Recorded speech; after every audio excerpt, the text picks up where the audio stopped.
Hi everyone, I'm Amber. Welcome back to my channel. Today we are going to be reviewing Joyride.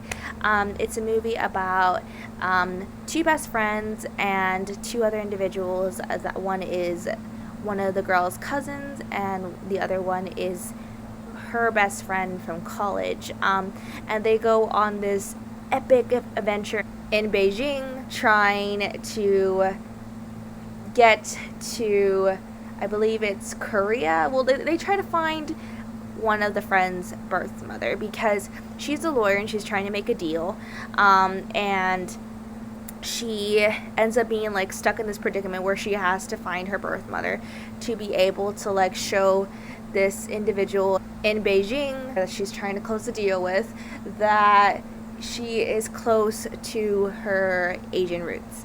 And so it's a very like laugh out loud funny satirical movie. I very much enjoyed it. It's very much like a girls' night out kind of film. It contains a lot of profanities and a lot of moments where you're just like, what did I just witness?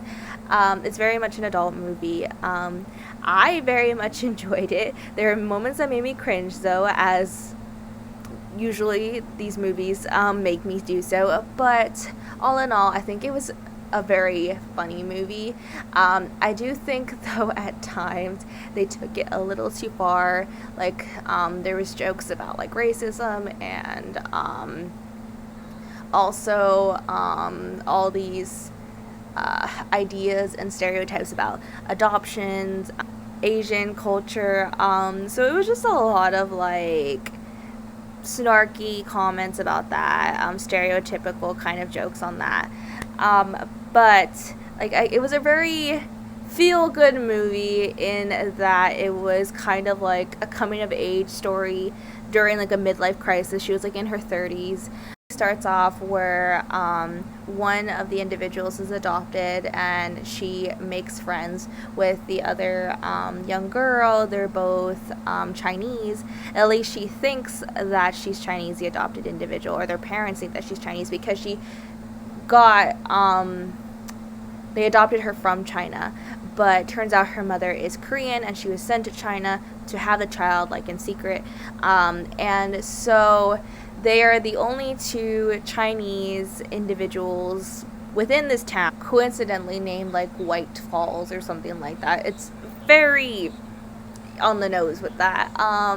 And they become best friends and they grow up together. One ends up being very like overprotective of the other. They are very overprotective of each other, but one ends up being more in your face. She becomes an artist, the other becomes a lawyer, and they live together and they're very much complete opposites in a lot of ways, but like they get along so well, like, and of course they've grown up with each other, they've supported one another, and you know, since one is adopted, like the other one really stuck up for her, and then one day she has to like go make this deal because she's a lawyer, and so they send her to Beijing, like her firm sends her there, and she ends up taking her best friend and saying that she's going to translate for her, which I didn't really understand because they said, oh, you're fluent in Chinese, and she like only knew like one phrase and everything, and apparently her friend, because like she had like Chinese parents,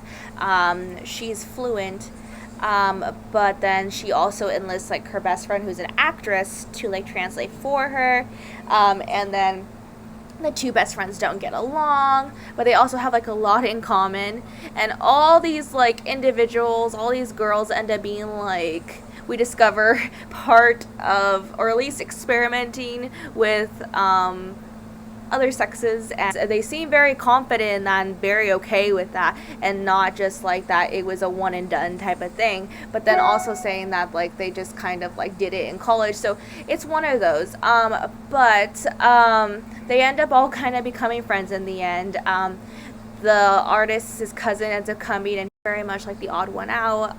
They're very weird. They love BTS and K-pop and all that, and then they're kind of like the one that like creates this whole K-pop moment that you see in the trailer, and then it all goes downhill. I don't understand like how to board a private jet. Like you enter like this one room and like there's just this one guy with a desk, like how they made it seem, or is it completely different? I don't know. And then like how the music video turned into like this whole like music video thing. It just was a very very funny and interesting scene. And in this movie there's they don't always get along. There's this one scene where they have this huge big fight.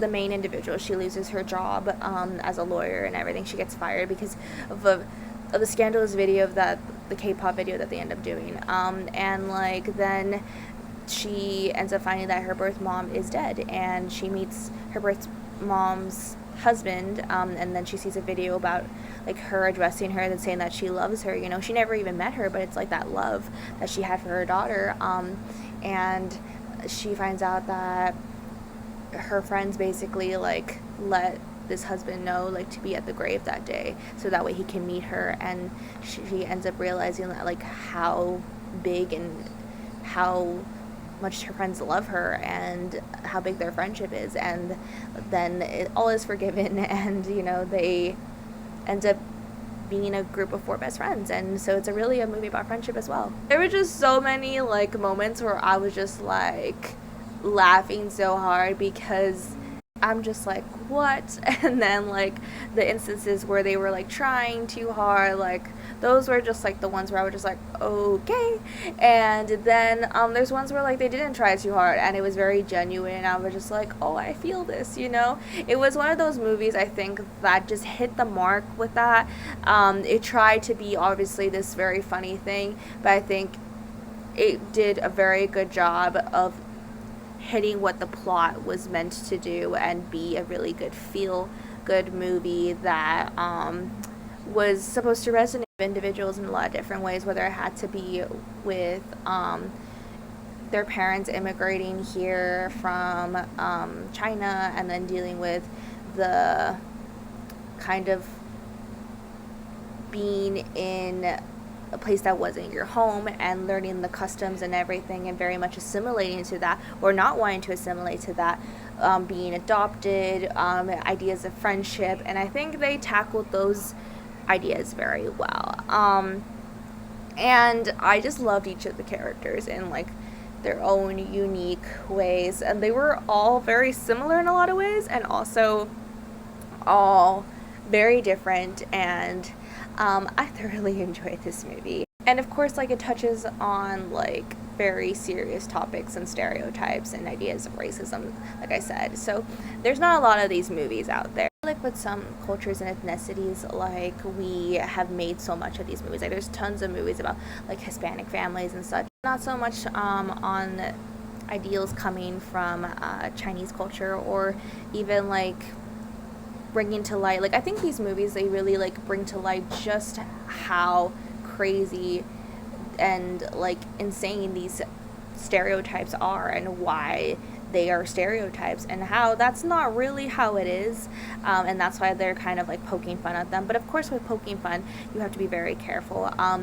and I think that as we are becoming a society that's thriving and finding the beauty in Chinese and Asian culture, like thus those movies are coming out more and more, and I think these movies are also meant to point out the beauty in these cultures, and I'm just really sad that we didn't get that sooner and didn't get more of that. And we don't have to make it necessarily these kinds of movies. There's other ways. But I think these movies really educate individuals as well as fun at these stereotypes. And a lot of individuals that do embody these stereotypes were saying like, hey, like, it's okay. This is who we are and it's not a bad thing. And we shouldn't be making fun of people like that. And it is, a stereotype. And the way that these movies make that known is by making fun of it and like bringing it to light and such. It's really interesting how the world works like that, but I think that's how a lot of us like learn and are educated about these things, because someone decided, hey, we're going to put it up in the forefront and let it be there, and it's things that are already like joked around about and like are thrown out in the world, but when you put it in the form of art, in the form of some kind of drama, for entertainment, I think that really gets people talking and really brings up new conversations. And I think that that is very much important, and I think that that is one of the many reasons why we have, movies and art in this world. And it's very hard, I think, to put yourself out there and try something new that people might not understand or might not get, or that might cause some controversy. And I think in this world, like in this time in this world, there's a lot of things that you can do to cause that, and you have to be very careful and very cautious when doing so. But when it's done right, and it gets people talking. I don't think that this movie is like one of those like miraculous things to like change the world, but I think it definitely starts a conversation, and I definitely think that it is worth watching, and I think that there's definitely room to create more in-depth movies that tackle these kinds of issues in a more intense kind of way. And I look forward to seeing like what media ends up doing with not just this, but like with so much more, because it's already done so much. And yeah, there's always going to be controversy, but then there's always going to be like those really good movies that just get people talking. So yeah, yeah, I highly recommend this movie. And I think that it was, like I said, a lot of fun, very in your face, but very much a fun and entertaining movie. And yeah, so thank you so much for watching, and I hope to see you all soon. Bye!